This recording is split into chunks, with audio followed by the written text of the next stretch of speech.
The tiny home, we will meet to work, connect, and serve our community in a hands-on way. Let's make a meaningful impact together. Feel free to invite your friends to join us. And we have how many people for that now, Reverend James? At least 14. At least 14 people. That's pretty awesome. We needed at least 10. We got 14. And I think we have space for, what, 20? Yeah, we have space for 20. So there's still room. So be a part of that. Dress warmly. Dress warmly. Well, yeah. If you couldn't figure it out from today, dress warmly. There you go. And there is a practitioner meeting after service today, so there will be no book study.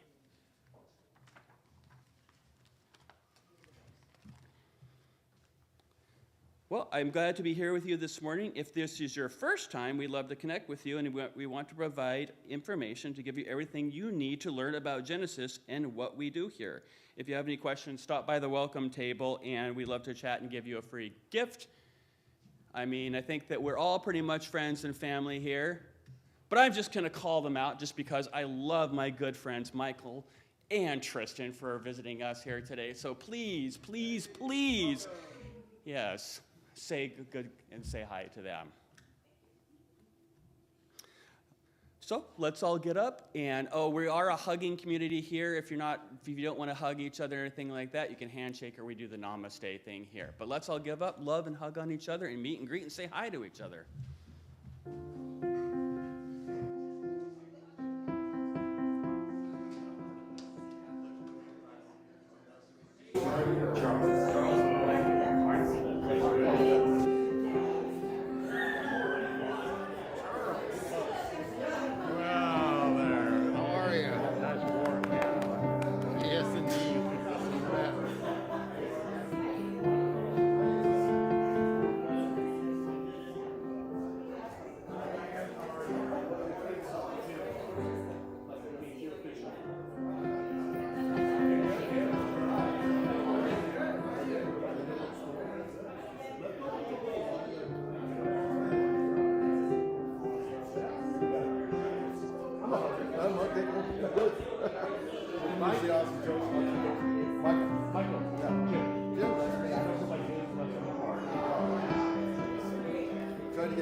Love being able to say hi to each other and see everyone here today. So right now, I'd just like to give a moment to thank everyone in service today. So if you're part of the setup and the cleanup crew, just go ahead and raise your hands. And let's just go around and look at them. Just give them give a round of applause and thank them. Our morning greeter today is Christy. On the projector and video, we have Mike and Eric. Our online host today, as I said before, is Eric. Our sound tech is Jim Monson. Our offering will be collected by Gideon. The person holding vigil back in the back of the sanctuary today is Reverend Rose, and what that is just holding space and consciousness for our beloved community here. And our musician today is the very talented ChristineEss Young. And we will hear from ChristineEss Young as she leads us in our centering song, Breathe and Turn Within.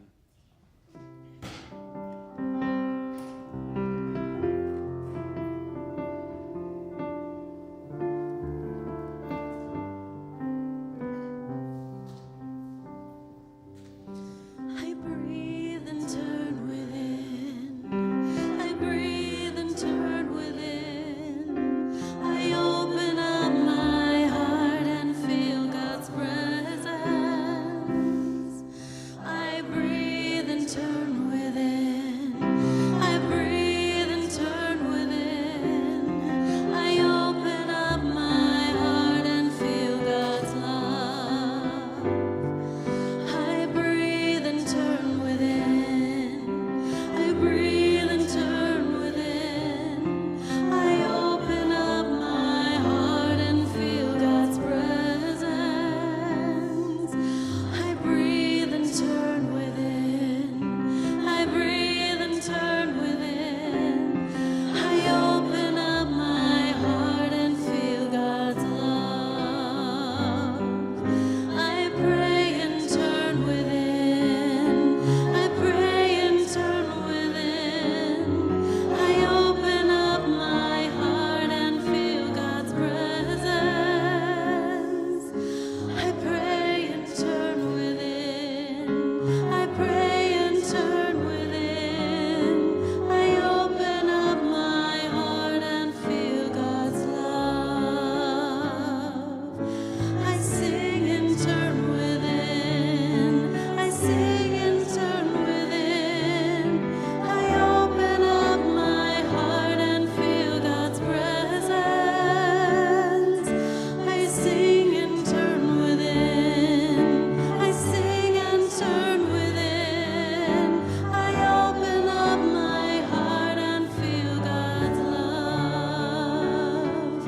I open up my heart and feel God's love. I open up my heart and feel God's love.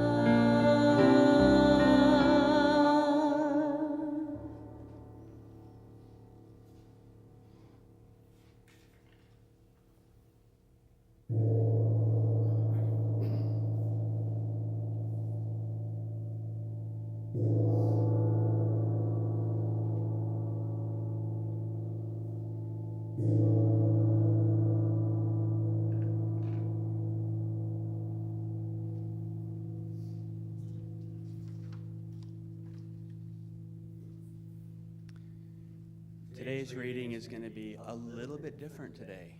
We're going to have some audience participation in kind of a way. If you notice on your chairs, you'll have a piece of paper and it will be labeled like spiritual mind treatment. And what this is that I think a lot of you know about the wildfires that have been going on in Southern California. It's been very devastating, and the CSL community and the director they've asked for our prayers. They've asked for community prayer. And when I was thinking about what reading to do this week, I was thinking about it, and at first I looked at this reading, and this has been kind of floating around the internet, and I looked at that, and I was like, this would be kind of interesting to do, and I wanted to do it, and I went away from it, and then I get an email from our dear Cynthia saying, like, I think that this would be a fantastic reading, and I love how in one mind works. I love when I'm thinking about doing something else, and I'll second guess myself sometimes, and then somebody else will come back to me, and they're like, this is what we should do, and I'm like, that's it. That's the perfect reading. And so we're going to do this little prayer today, and so what I'm going to invite us to do, we're going to just take some deep breaths in, and we're going to invite Spirit in. And what I want you to do is just however it calls to you, if you want to, you can follow along with me. I'll be reading this. You can just follow along with the words as I'm reading it, or you can just choose if you want to close your eyes and just take it within also. And so I just want us to invite a moment and just take a few breaths. So let's just take a breath in, just recognizing that divinity, recognizing that Spirit, recognizing that God presence, recognizing who we are. And just as we breathe in, just know that we are part of that one presence, that one life, and that one energy. And just know that we are all a part of that. And that the words that we expressed here today, the energy that we expressed here today is a very real energy, and it absolutely goes forth. When we express ourselves, it goes out into that universe, and it expresses itself as us, and the energy that we send is felt all over the world. That is the power of prayer. That is the power of what we can do with our words, with our minds, and our consciousnesses. And let's just take that in. Know that, and feel it into us. And so I invite this prayer into our consciousness. There is one presence, one power, one infinite intelligence that moves through all creation. This divine presence is the source of all life, harmony, and peace. It is the essence of love and balance, expressing itself perfectly in all ways, at all times. And I am one, through and as this infinite presence. The same life that breathes me breathes all beings, all creatures, and every aspect of this earth. As I recognize my oneness with the divine, I affirm that this unity extends to Los Angeles County and all who are impacted by the fires. I declare that divine intelligence guides the firefighters, fire responders, and all who are working to restore safety and peace. Their actions are directed with clarity, courage, and strength as the very life of the divine.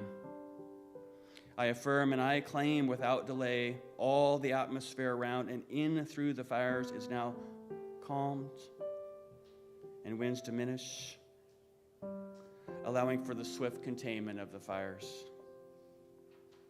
And I know absolutely that the natural balance of the earth is restored, bringing rains in their perfect season to nourish and renew the land. I see all those affected, human, animal, and plant, embraced by divine love and care.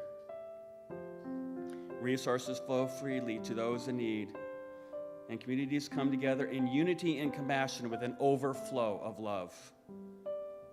And in the midst of this situation, I know the divine is active, bringing forth healing, resilience, and renewal. And for this, I give thanks for the divine presence that is already at work in this situation, working in perfect order, restoring balance, and creating peace. I am grateful for the courage and kindness expressed by all involved and for the spirit of unity that uplifts everyone touched by this event. And I release this word into the action of the law, knowing that it is already done. And so it is. Thank you all so much for that consciousness. And just to let you know what I invite you to do with those prayers, go ahead and if you want to, you can take it home, pray it over the week, and there's information on the back of it if you want to make any donations or give any help towards towards the communities in need. Thank you. And so with that, ChristineEss Young.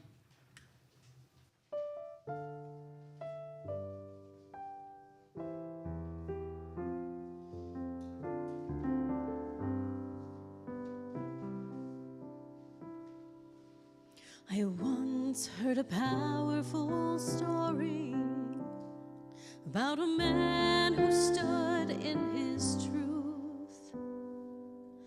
Such conviction in who he was, he would not be moved. Someone stepped out of the crowd and said, "Are you Martin Luther King?" He said, "Yes, I am." And the well-dressed man spit on him. Then King took out his handkerchief and he wiped the hate from his suit. He gave it back to the man and said, "I believe this belongs to you.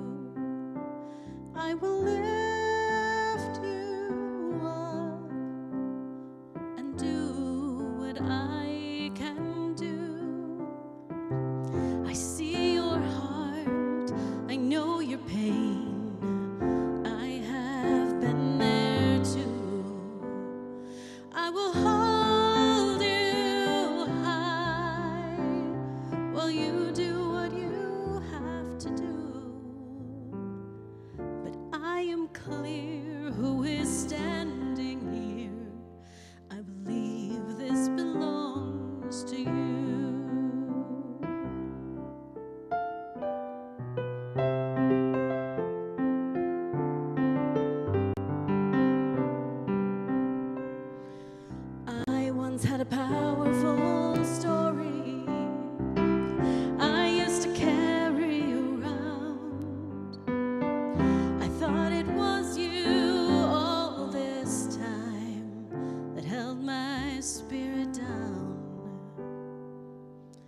But now I know the truth of who I came here to be. You are my angel in disguise, not my enemy.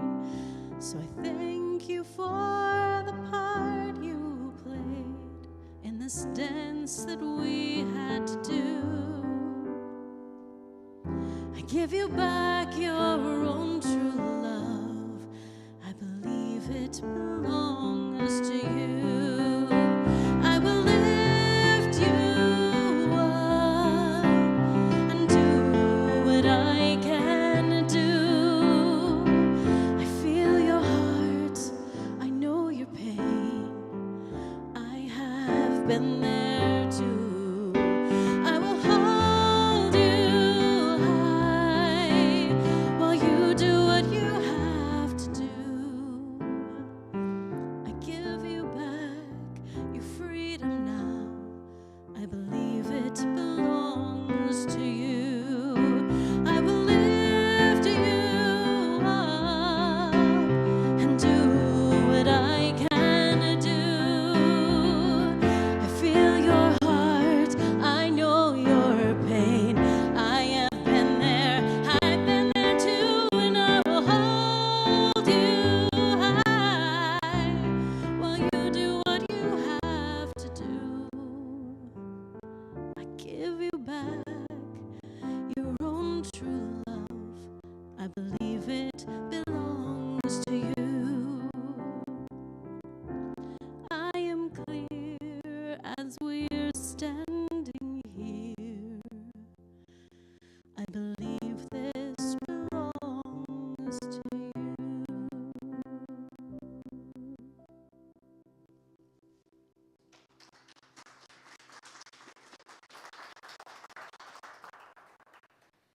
Thank you, ChristineEss, for that powerful song and story. And thank you, everyone, for being here. I want to, this year, our theme is Rising Higher, Growing Deeper. And for the month of January, we are going over the first 4 chapters of part 1 of Science of Mind that Ernest Holmes wrote. Ernest Holmes published it in 1926, so that's 99 years ago. And he was 39 at the time. He was a successful speaker in Venice, California, and he got thousands of people per week to listen to him. But he always wanted to write down, the basics of Science of Mind, of what he was teaching. And he had the opportunity when his brother was getting even bigger crowds back east. So he gave up his practice in Venice, California, and came back east and found that people were more interested in his brother than in him. But he finally had the time to write his book. So in his Manhattan apartment in 1926, he wrote his book, and this is the first chapter was the thing itself, the God, infinite intelligence, the divine. What is the thing itself? Last week we studied the way it works. How does it work? You have to be receptive. You have to invite it in. And then this week, what it does. We'll be talking about what it does. Next week, how we use it. So that's a preview.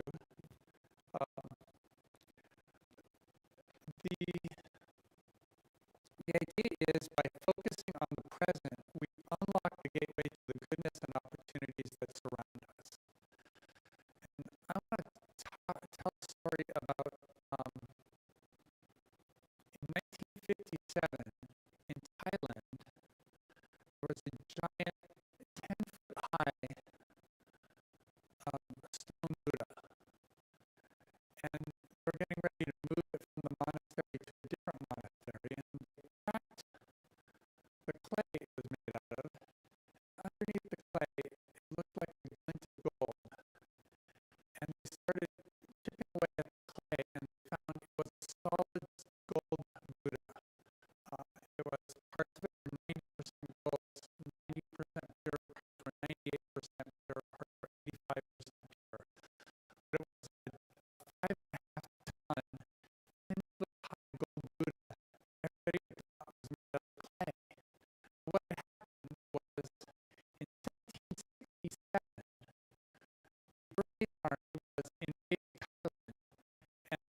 We must draw through the channel of our own minds.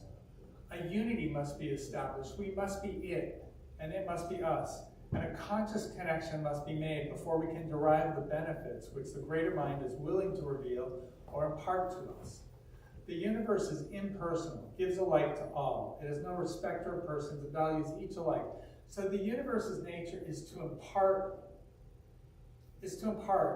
and our nature is to receive from the universe. When we stand in the light, we cast a shadow across the pathway of our own experience. So Emerson advises that we get our bloated nothingness out of the way of the divine circuits.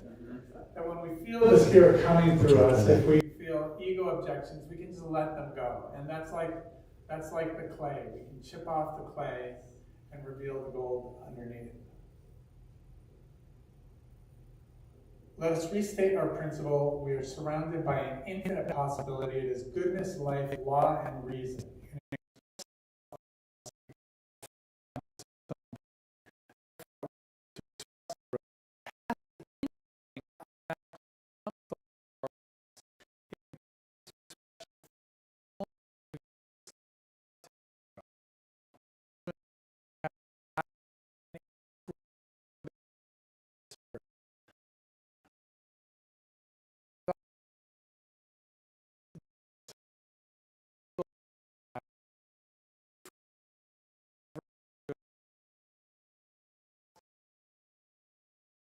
We must be conscious of doing so.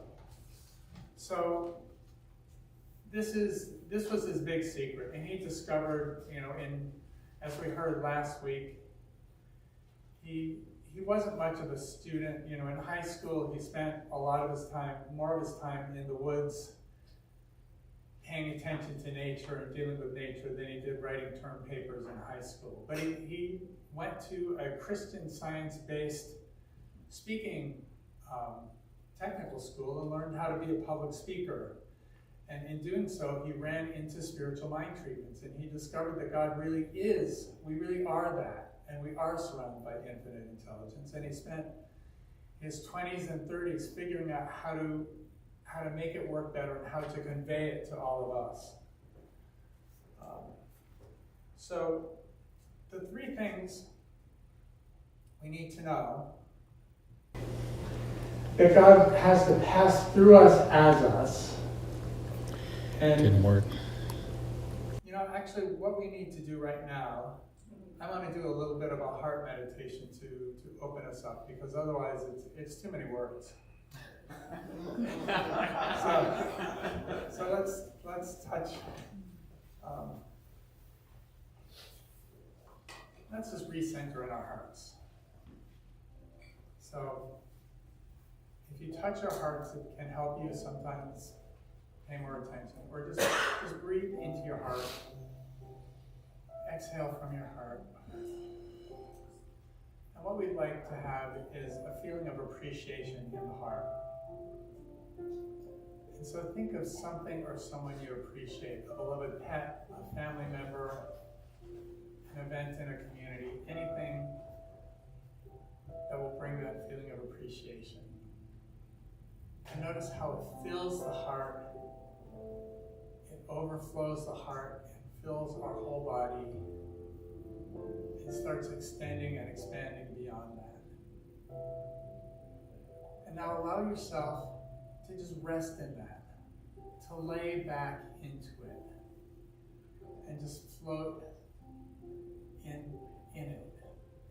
Notice that it surrounds and interpenetrates every cell. It holds us and gives us freedom. It loves us and supports us, and we love it. It is the beloved and the loving, and we are also the loving and the beloved. And let's rest there in this stillness, in this love, in this presence that's always there, as the goal that the heart of Buddha was for those hundreds of years.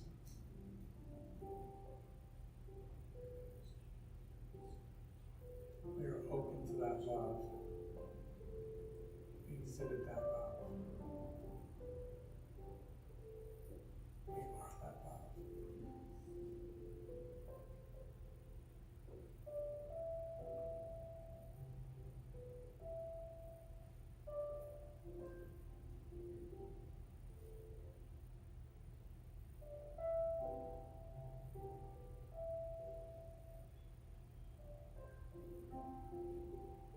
Now let's take another deep breath and exhale. And whenever you're ready, you can return your attention to the room. I want to jump back to Martin Luther King Jr. Martin Luther King Jr. was born 96 years ago tomorrow, in 1927. He was the son of Martin Luther King Sr. But he was always interested in God, and he always knew that we were all equal. We were all loving and beloved. So this was his power, and he brought this presence of love everywhere he went. Martin Luther King said, faith is taking the first step when you can't see the end of the staircase. Faith is being willing to take the first step when you can't see the end of the staircase. Now, it's not like you're marching blindly. You can see the next step, maybe the next few steps, but you don't know where you're going to end up. But you know it's progress because you're going in the right direction. And so this is what we do when we practice science of mind, is we can see the next step. And we'll see where we end up in all our endeavors. He also talked, especially in his early sermons, about it being important for people to have height, breadth, and length. And the height he was referring to is our connection with God, our connection with Spirit, which we now know is like all-pervading. We can always have that presence, and that presence is always within us. And that gives us power. But it's not all there is to our lives. There is breadth, and breadth is bringing love to your community. It's supporting your community. It's being supported by your community. It's making sure that we exhibit that love to ourselves and to our community. And the length is ourselves. How willing are we to be mindful of ourselves, to pay attention to our emotions, our feelings, our thoughts, our health and abundance. You know, we are as important as everything. God loves us, we love God, we love our community loves us, and we have to pay attention to ourselves to watch out for this. So, Ernest Holmes also, he notes the three things in how it works. It must pass through us as us. And so this is the God. This is feeling the God's presence. And as much as you can feel the presence of Spirit as you go through your life, that will enable Spirit to give to you to the maximum of its ability. Well, the maximum, yes, so much ability. Give to you freely. We can accept it up to the maximum of our receptive ability.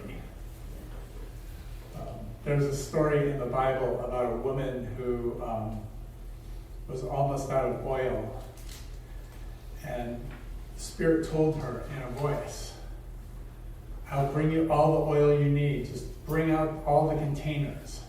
And so she not only brought out all her empty containers, but she ran to her neighbors and got all their empty containers. And then Spirit filled them all with oil. And the idea was, if she had created like ships or swimming pools, she could have had those filled with oil. Or she was able to get more oil than she needed because she was willing to reach beyond herself to her friends and community. And you could see that there was the ability at the time, in this parable, to have even more through extending ourselves farther. So it's our ability to receive. Love is also a powerful thing Ernest Holmes talks about. Not only does God exhibit as love, when we feel God in our lives, we often feel the love of God, the love we have for God, the love God has for us. And then we want to be mindful. We want to bring the mindfulness into every moment to see what emotions we're inviting in. This is sort of experimentation, as we bring in the Godness to our prayers, we want to see the results and we want to notice the feelings we have. And this cold morning reminds me of a time long ago when I was just beginning to go barefoot. I actually, as many of you know, so people at home can see, I rarely wear shoes. And actually, I had a series of skiing accidents which mangled my knees in such a way that it hurt for me to walk. And then I found that if I removed my shoes, if I went barefoot, my knees were fine. I could walk just fine. And it has this big spiritual benefit as well in making me mindful of the present. But running in the winter in the woods was hard. My feet would get cold right away. And it was really annoying because I would be sweating. And I thought, this is ridiculous. I have ample heat. I'm sweating. I'm wasting my heat up here. Why is it in my feet? And I found that by prayer, I could activate my feet and move some of the heat to my feet. But it took about 90 seconds from the beginning, from the prayer for my feet to start warming up, and they started cooling down after about 5 minutes. And then I found when I brought God into the prayer, the feet immediately felt warm. And they still cooled off in about 5 minutes, but over time I found that 2 or 3 of these prayers, my sort of primitive version of spiritual mind treatments, would last a whole hour. It was nice to have the opportunity to practice praying, and it was also nice that it lasted longer. And so this is the power of prayer, and it was really helpful to me because I was gonna be running in the woods barefoot, cold feet or not. And it was nice that prayer could help warm it up. And just think of how by bringing the presence of Spirit and the love and mindfulness into our lives, it enables us to make a huge difference. Martin Luther King Jr., had that story we heard in the song where somebody spat on him and he offered it back. He's like, I'm full of love, and I'm even full of love for you. And I know that, I wouldn't want my hate to impact any other human being, and so I'm giving you the opportunity to take it back. There's another story about expectoration from the civil rights movement where this young man was spat on by somebody sort of dressed in Elvis clothing. And he didn't have a handkerchief, so right after he got spat on, he asked the guy, "Oh, do you have a handkerchief?" And the guy was like, "Huh?" And he said, "Ah!" He said, "Do you see that? I tricked." He got out of his hate mindset just for a second because he wanted to help another human being. And not long enough to get him a handkerchief, right. but long enough to be like, "Oh, yes, of course."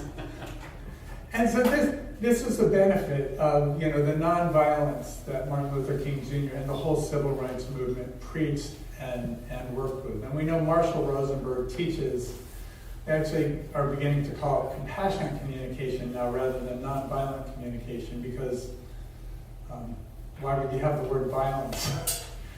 And it's really about looking at the needs. What kind of needs do other people have, and how do you meet those needs lovingly?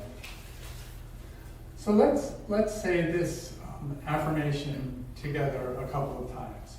Divine nature flows as me, celebrating my highest good. Divine nature flows as me, celebrating my highest good. So, Martin Luther King Jr.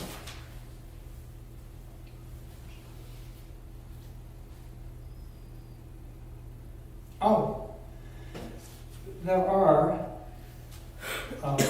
so many interconnections between Martin Luther King Jr. and Ernest Holmes, besides the fact that Martin Luther King Jr. was born just a year after Ernest Holmes published Science of Mind. So Ernest Holmes got that consciousness out into the world.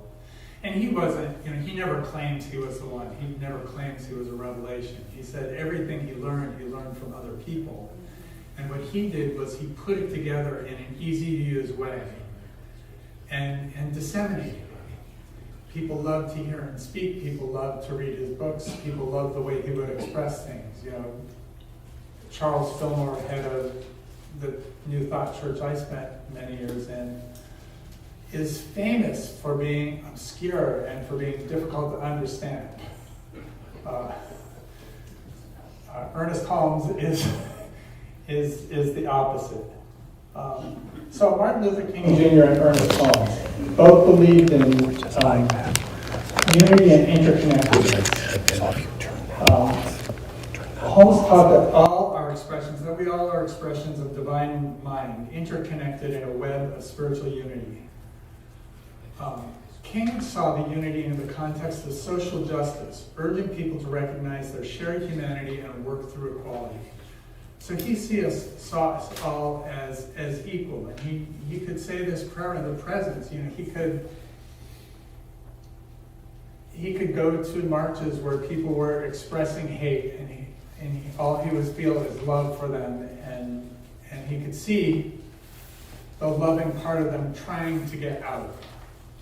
And he taught a whole generation of protesters how to express that, how to be that love, how to be fought against without fighting back. And this also he was inspired by Gandhi's nonviolent path. And then he and Gandhi inspired South Africa in their peaceful revolution. So Ernest Holmes taught that love is the highest expression of the divine and can create positive change in our lives. Martin Luther King Jr. advocated for love. Love is a transformative force in social justice, emphasizing nonviolence and compassion towards those who oppose us. Love is a transformative force in social justice. It's not what we expect to see when somebody expresses hate to somebody expressing love back. And Martin Luther King and a whole generation of protesters were able to do that and really transform the way we think about protesting. Inner transformation. Holmes emphasized the power of the mind and thought to shape one's reality. King encouraged individuals to embody the principles of love and justice in their daily lives. By practicing the presence, by feeling the presence of spirit, it really can transform our lives and enable us to make a positive difference in our world. And they made such a positive difference. Vision and faith. Holmes encouraged people to have faith in the creative power within themselves, envisioning a life aligned with divine principles.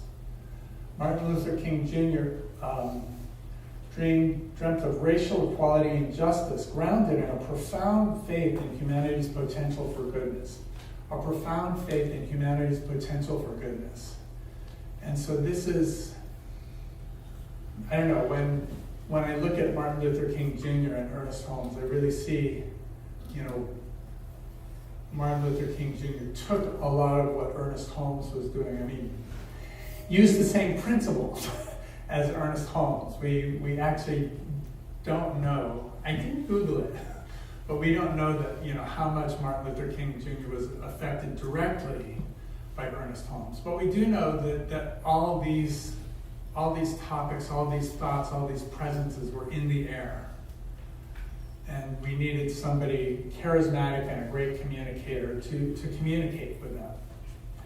Martin Luther King Jr., when he gave his great speeches, the I Have a Dream speech and a lot of those speeches, he really did let spirit flow through him. And this was his method, this was his technique, was to lose himself in spirit, was to feel the love, let the love rise up in him and let spirit loose with the words. And he famously, at the end of his speeches, he wouldn't remember what happened in his speech. And when people were applauding, he'd come back to awareness and he'd say, "What did I say? looks like it's good." So it's nice to get that lost in spirit.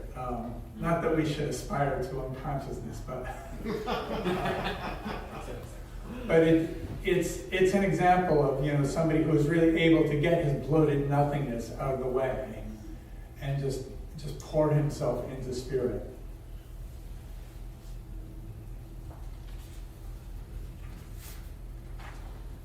So next week at 2 p.m. after church, at least 14 of us are going to Sound Foundations, and we'll make sure everybody has directions to go and means to go. And if you haven't signed up, we'll still invite you to join us. It's fun.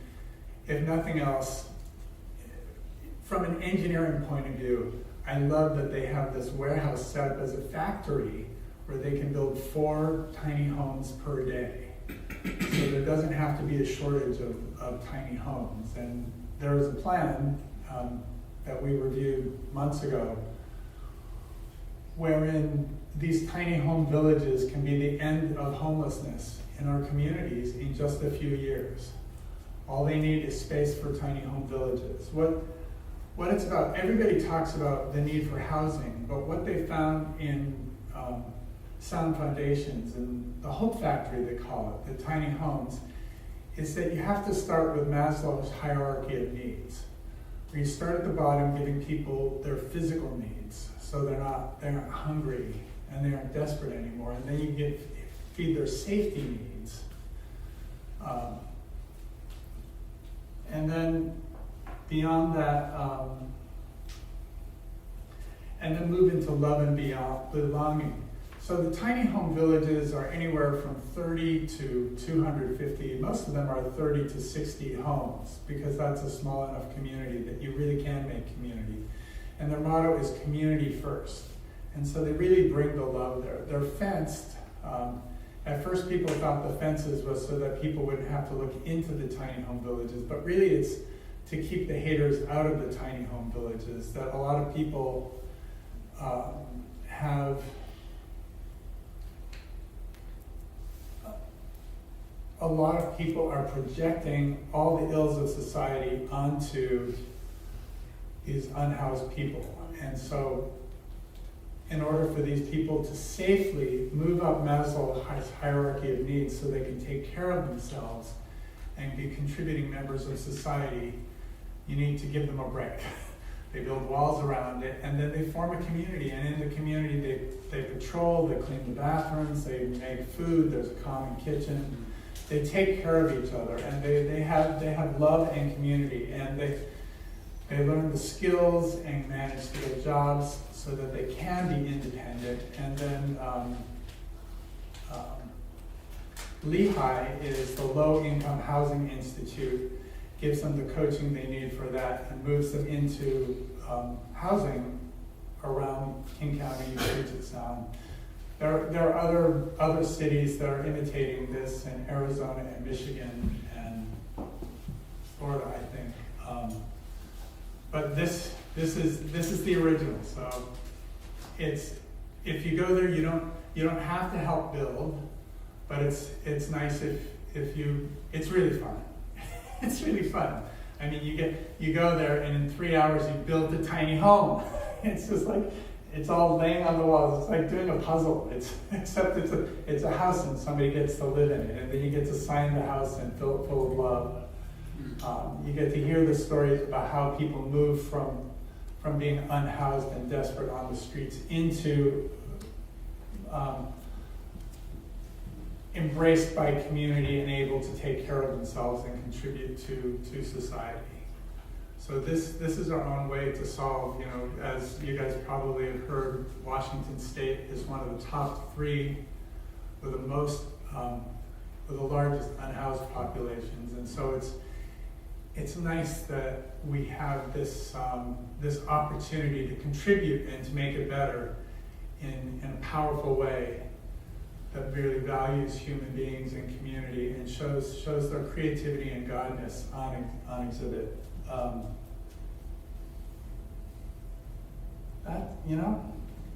That is it. So how it works is we invite God in us, through us.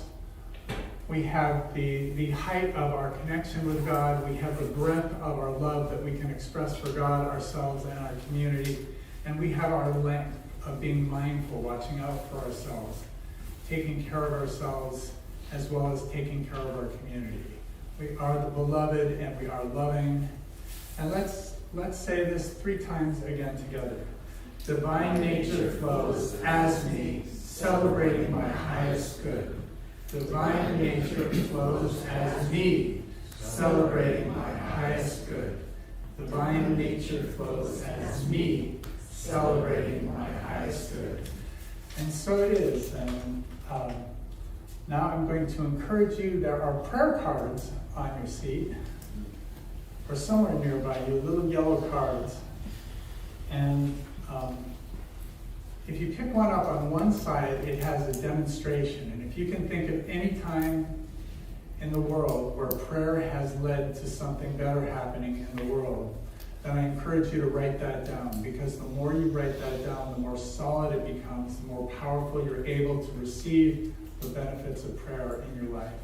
And then on the other side, there's a prayer. You can pray for others, for yourself, for the world, a prayer of gratitude, a prayer of need, any kind of prayer. And know that prayer has that power. It has the power to change minds, hearts, and the whole world.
ChristineEss.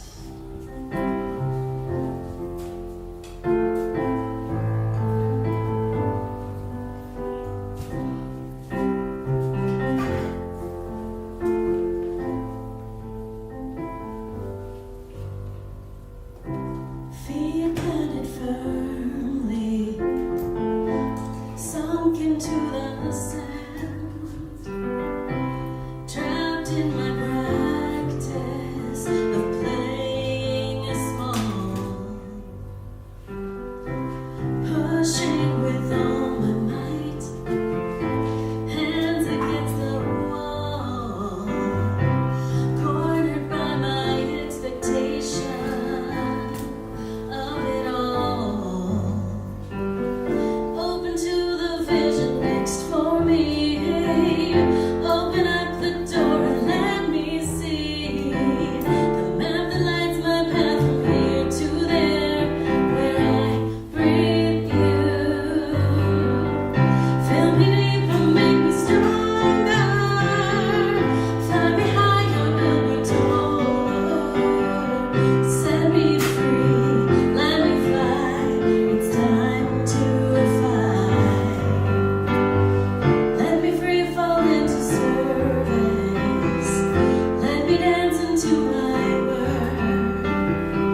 Man, I just love that song, I tell you. Every time I hear it.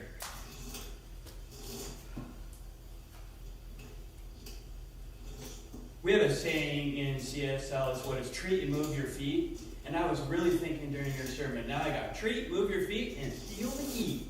So that's going to be my new thing from now on.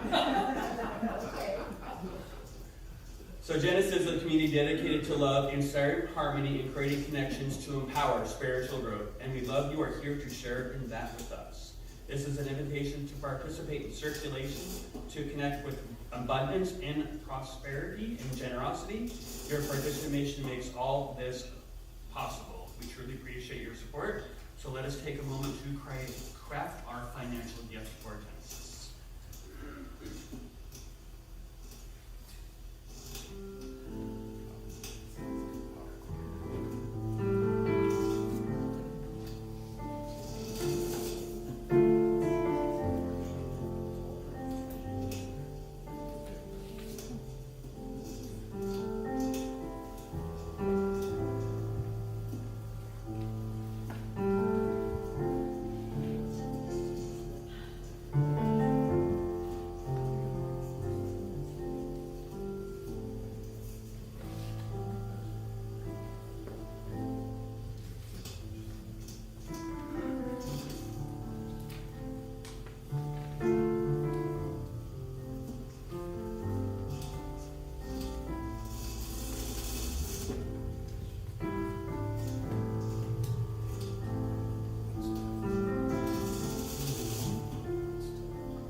So take a moment and hold our prayer request and our offering next to our heart as we say our offering blessing together.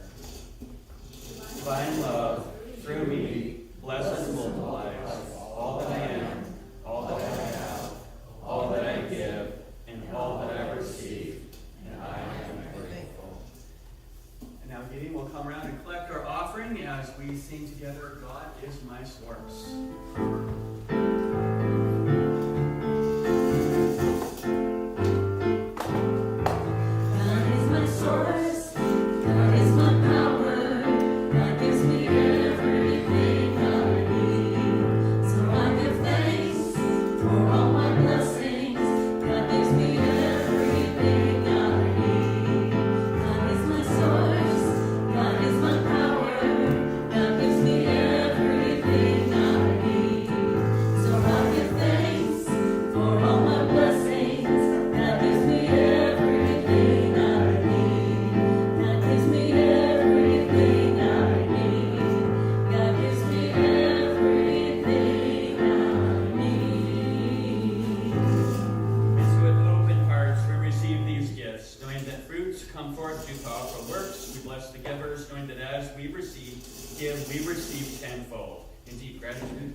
Service and food and fellowship after. I will be in the alcove if you want to see me and get a little spiritual tune-up. We're wishing you a week filled with joy and love, and we thank our connection circle for donating us our food today. Let's all sing, stand and sing, I release.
Free.